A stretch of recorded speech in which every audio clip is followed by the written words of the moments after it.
ہوتے ہیں اور عام انسان کے جذبہ نیکی کو ایکسپلائٹ کرتے ہیں۔ فرمانے لگے آپ نے بجا فرمایا میں پہلے ایسا ہی کرتا تھا، پھر ایک واقعے نے میری دنیا بدل کر رکھ دی۔ میں دھرم پورہ لاہور میں اپنے گھر سے سائیکل پر نکلا تھا کہ ٹھیکیدار سے اپنے بقایا جات وصول کر لوں۔ میں اسٹیل مل فکسر تھا اور ایک کوٹھی کے لینٹر کے پیسے باقی تھے، مگر ٹھیکیدار آج کل پر ٹرخا رہا تھا۔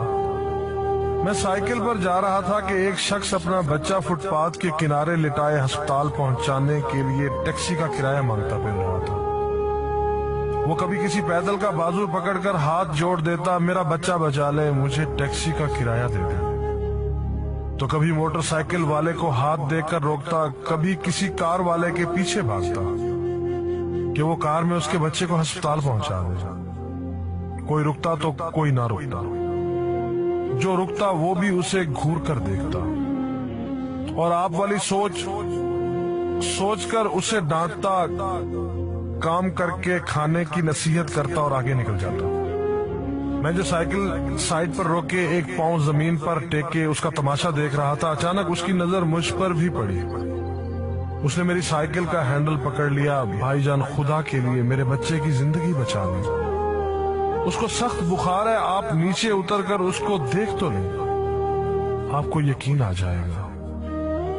آپ دیں گے تو شاید کسی اور کو بھی اعتبار آ جائے، مگر میں بھی آپ کی طرح سوچ رہا تھا۔ پھر جس جارحانہ انداز میں اس نے میری سائیکل کا ہینڈل پکڑ رکھا تھا، لگتا تھا کہ ادھر میں سائیکل سے اترا اور ادھر وہ سائیکل پکڑ کر بھاگ جائے گا۔ میں نے بھی اسے کام کر کے کھانے کی تلقین کی اور پچھلے جمعے میں سنی ہوئی حدیث اس کو بھی سنا دی۔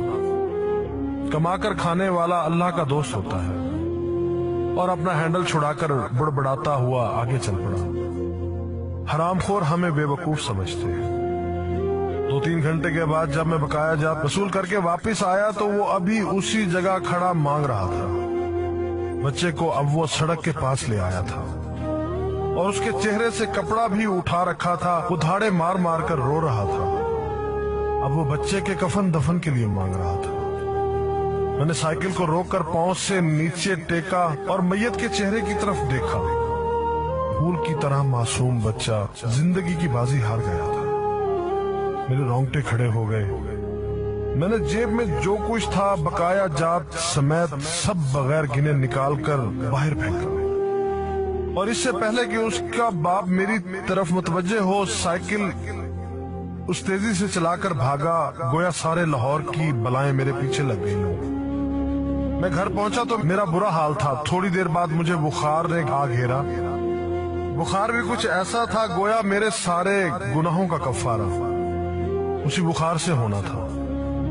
گھر والے مجھے ہسپتال کے لیے لے کر نکلتے اور میں چارپائی سے چھلانگ لگا دیتا۔ مجھے ہسپتال نہیں جانا تھا، میں اسی بچے کی طرح ایڑیاں رگڑ رگڑ کر مرنا چاہتا تھا۔ 2-3 دن کے بعد بخار کو تو آرام آ گیا، مگر میں ذہنی مریض بن گیا۔ مجھے لگتا گویا میرا اپنا اکلوتا بیٹا جو 3ری کلاس میں پڑھتا تھا وہ اس بچے کے کفارے میں مر جائے گا۔ میں نے بچے کا اسکول جانا بند کر دیا۔ بیوی کے بار بار اصرار کے باوجود میں بچے کو اسکول تو کیا دروازہ کھولنے بھی نہیں جانے دیتا تھا۔ 40 دن گزر گئے تھے اور بچے کا نام اسکول سے کٹ گیا تھا۔